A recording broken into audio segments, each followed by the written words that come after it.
Bon día, este é el sétimo video de Historia de Asturias después de Viello y Youtuber, y vamos a hablar de la Edad Media Asturiana, después de la desaparición del reino de los Astures, básicamente el periodo que va entre el siglo X y el siglo XV. Bien, en 910 muere Alfonso III y después de él, pues ya los osfíos trasladan la capital de ese reino a León. Eso non é unha rotura exactamente con lo que é el reino de los Astures, pero sí que empieza un proceso que é de cierto aislamiento de lo que é la Asturia transmontana, que empieza a ser ya conocida expresamente como Asturias, propiamente dicha, y mientras que la Asturias que está al sur del Cordal pasa a ser conocida más por el nombre de la su capital, que é León, y a partir de ahí, te repito, empieza un cierto aislamiento, una pérdida de peso de la nobleza asturiana dentro de esa monarquía que generó un centro de poder na ciudad de León, y además un centro de poder, digamos, más plural, con incorporación de más elementos nobiliarios de todo el noroeste peninsular. Entonces, repito, ahí en ese sentido Asturias pierde protagonismo. Por eso entra en un cierto aislamiento muy relativo también, porque Asturias está conectada con Europa occidental a través del Camino de Santiago, porque el camino original iba de Uvieu a Santiago, y a partir de ahí, bueno, pues allargóse a otras partes de la Europa católica, y además, bueno, tengo una serie de ramales hasta el punto de que hoy los ramales más famosos del Camino de Santiago pues no pasen precisamente por Asturias, pero bueno, repito, originalmente el Camino Millo pasaba por Asturias. Bien, eso favorece que en toda la Edad Media pasen por Asturias, y muchas veces que tengan llegado aquí, pues comunidades básicamente del otro lado de los Pirineos, que genéricamente eran conocidos aquí como francos. Llaman los francos, aunque no fueran francos, porque venían de lo que era el reino de los francos. También se les llamaba gascones. Eso explica, por ejemplo, que en Uvieu había una calle que se llama la calle Gascona. ¿Por qué? Porque esa calle, que estaba ya fuera de los muros de la ciudad de Uvieu, y era un poquitín el barrio de toda esa población ultrapirenaica. Bien, Asturias non é un territorio particularmente desarrollado, ni muchísimo menos a lo largo de la Edad Media. Hay una cierta actividad comercial con el arco atlántico, fundamentalmente a través del puerto de Avilés, del comercio del sal con Inglaterra, pero no solo del sal, sino también de otros productos. Eso va a seguir teniéndose a lo largo también de los siglos posteriores, nada moderna. Hay una ausencia de poder político civil evidente. Asturias forma parte del Reino de León, y después de que el Reino de León lo usurpa a Castilla, pues pasa a formar parte del reino de la corona de Castilla. Entonces el gran poder político aquí y también el poder religioso, y los obispos de Uvieu. Esa pérdida de peso de la nobleza genera que Asturias sea generalmente un territorio, bueno, pues un tanto propenso a rebeliones nobiliarias, o incluso a participación en actividades un tanto peculiares, ¿no? Que estoy pensando ahora, por ejemplo, en ese noble de Lloanco, que alrededor del año 1000 el rey de León manda a prenderlo por meterse, bueno, pues en una actividad, digamos, cortesana que salió mal, y el hombre acaba escapando en un barco vikingo. Y está ahí como unos cuantos años hasta que se entera de que lo perdonaron y volvió para Asturias, para Lloanco, y ahí vivió hasta que murió de viejo. Y una situación un poco peculiar, que además incluso daba para una buena película, para una buena novela o para un buen cómic. A ver si, bueno, de alguno de los que veis esto os animáis a ello. Bien, esas rebeliones nobiliarias van a tener especial importancia en el siglo XII con la aparición de un noble, bueno, créese que posiblemente pariente de un obispo anterior que era el obispo Pelayo, posiblemente vencellado al concilio de Teberga, que llega Gonzalo Peláez. Gonzalo Peláez llega a rebelarse contra el rey de Castilla, intentando de alguna forma, bueno, resucitar un poquitín el reino asturiano. Es decir, básicamente, por lo que cuentan las crónicas, lo que intentaba Gonzalo Peláez era dishebrar Asturias de la corona castellana y formar un reino aparte. No es tan raro, porque en los años en los que lo está intentando Gonzalo Peláez, y quien ha facelo Afonso Enríquez en Portugal. Por lo tanto, bueno, pues era una aventura política igual de viable, pero que en este caso salió mal, ¿no? Gonzalo Peláez derrotarlo. Años después va a intentarlo también otra noble asturiana, que en este caso que se llama Urraca. Bien, y importante en estos años de la historia medieval asturiana, porque alrededor del siglo XII ya cuando aparece el asturiano como lengua escrita. ¿Por qué? Porque ese latín que falaba el pueblo evolucionara tanto, ya era tan extremado de ese latín clásico que se podía usar, que era la lengua escrita, que usaba fundamentalmente la Iglesia para todo lo que era la documentación. Y entonces ahí pensé ya un poco y tiene la obligación de empezar a escribirla en ese latín que fala el pueblo, y ese latín que fala el pueblo y es precisamente la lengua asturiana. Por lo tanto, los primeros documentos que tenemos en asturiano son básicamente documentos legales, documentos oficiales, no son documentos literarios, son documentos de carácter oficial, como el fuero de Avilés. Claro, ¿qué es esto de los fueros? Bueno, los fueros son una serie de documentos que dan los reyes de León I de Castilla después a diferentes concilios asturianos, de una cosa que se llama una carta a Puebla, que es un documento en el que se ellos dicen, bueno, que son libres, que dependen únicamente del rey. Eso va a tener una importancia posterior porque ya la base de la fidelidad universal, pero bueno, y que se ellos da el permiso, bueno, pues para una población de ese concello para que ponga un mercado.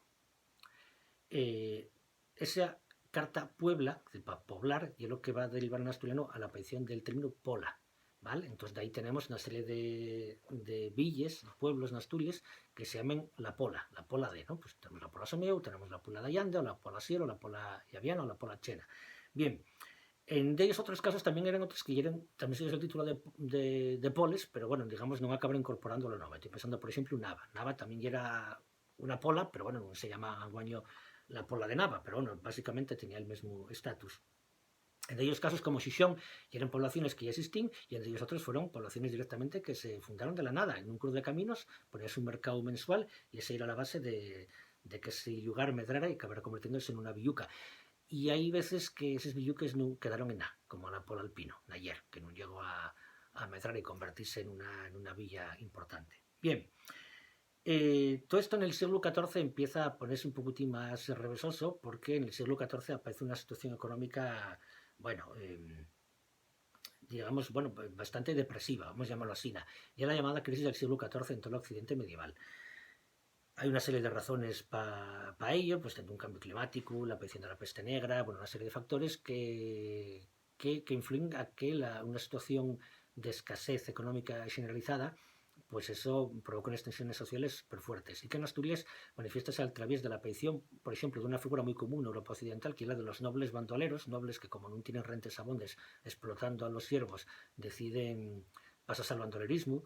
Y, por ejemplo, estoy pensando en un caso que es Gonzalo Peláez de Coalla, que no tiene nada que ver, bueno, posiblemente fuera en familia, del Gonzalo Peláez del siglo XII, este del siglo XIV, que estaba conchabado con el obispo de Ubió y dedicábase a atracar a los comerciantes ahí por la zona de Lluniego, el muy gandul, y después acabó engarriándose con el obispo por reparto del botín y enfocicóse tanto que acabó asaltando la villa de Grau y no tomó la de Ubió, bueno, pues porque aguantaron los muris, pero si no, estaba dispuesto a saquear la ciudad.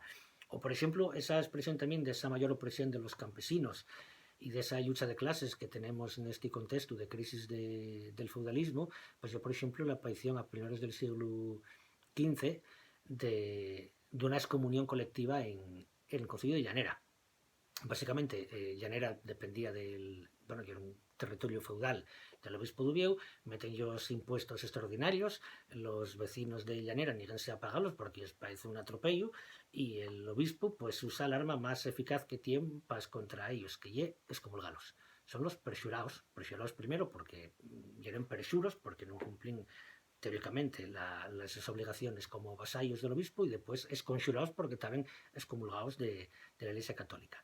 Bien, por ejemplo, una prueba de cómo las cosas económicamente van mal es que la Catedral de Ubieu, aquello parase la construcción de la nueva catedral, ¿no? La que estaba sustituyendo a una catedral gótica que se inicia en el siglo XIII y que tenía que sustituir a la Villa Basílica de arte asturiano, ¿no? Del siglo IX.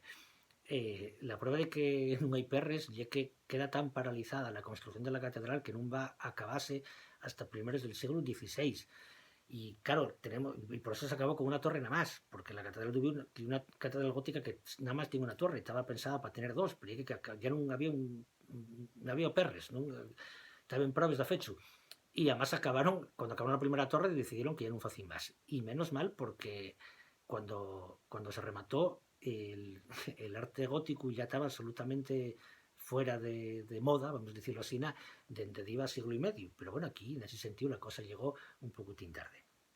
Hay otro factor, ya con esto acabamos, que ya que en finales del siglo XIV hay una rebelión nobiliaria importante, que es la de Alfonso Enríquez, que ya era fiu del rey Enrique II de Castilla, que muy enfocicado, que ya era fiu bastardo, y entonces estaba muy enfadado con la su familia legítima, con su sobrino primero, y entonces al final acabó directamente de que, bueno, rebelándose rebelándose en Asturias, intentando diseverar a Asturias de la corona castellana, como en tiempos de Gonzalo Peláez, y además ahí sí que hay una historia absolutamente peliculera que daba para contarla con mucho más detalle, porque la ciudad de Xixón, que es donde se fichó fuerte non Alfonso Enríquez, que estaba aí el home aí facendo xestiones diplomáticas per Portugal e Francia e Inglaterra, sino a súa muller, Isabel de Braganza, fixose fuerte na ciudad de Xixón, que daquella e era el barrio de Cimavilla, y que era a la mitad del día una isla, porque subir la marea quedaba encima vía disebrada del resto del continente y convertíase en una isla, y eso fue lo muy revesoso de conquistar. Bueno, pues repito, Xixón se sometía a un asedio tremendo por parte de los tropes castellanes. Xixón fue defendida por los propios tropes de Alfonso Enríquez y por mercenarios ingleses que vinieron aquí que vinieron a Xixón a cambio de poder usar Xixón como base pirata para asolar la costa gallega. Bueno, estas cosas ya eran muy comunes de aquella, tampoco era una cosa tan rara. Pero bueno, al final esa rebelión de Alfonso Enríquez acaba en derrota, acaba en sumisión, acaba en destrucción de la ciudad de Xixón, que queda despoblada por más de un siglo. Tuvieron que escapar los vecinos de Xixón a Somió, que de aquella era un pueblo sin importancia, mira tú qué cosas. Y el resultado final es que para otorgar que en lo sucesivo siga habiendo rebeliones nobiliarias asturianas, la idea que se ocurre al rey de Castilla es definitivamente vencellar la corona asturiana, perdón, el territorio asturiano a la corona castellana. Esto es convertirlo en el principal señor feudal de Asturias al relieve de la corona castellana para que no tenga después tentaciones de sublevarse, porque después de todo, cuando se hiciera mayorín, iba a heredar Castilla entera.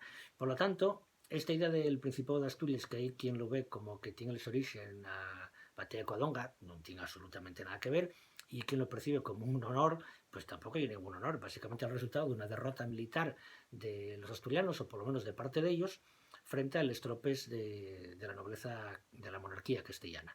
Por lo tanto, bueno, pues entonces que ellos prestan tanto que Asturias sea un principado, y básicamente porque no saben cuál es el su origen. Y si después de saberlo sigue pareciendo ellos también, y que básicamente no entendieron absolutamente nada. Hasta aquí y que vos preste.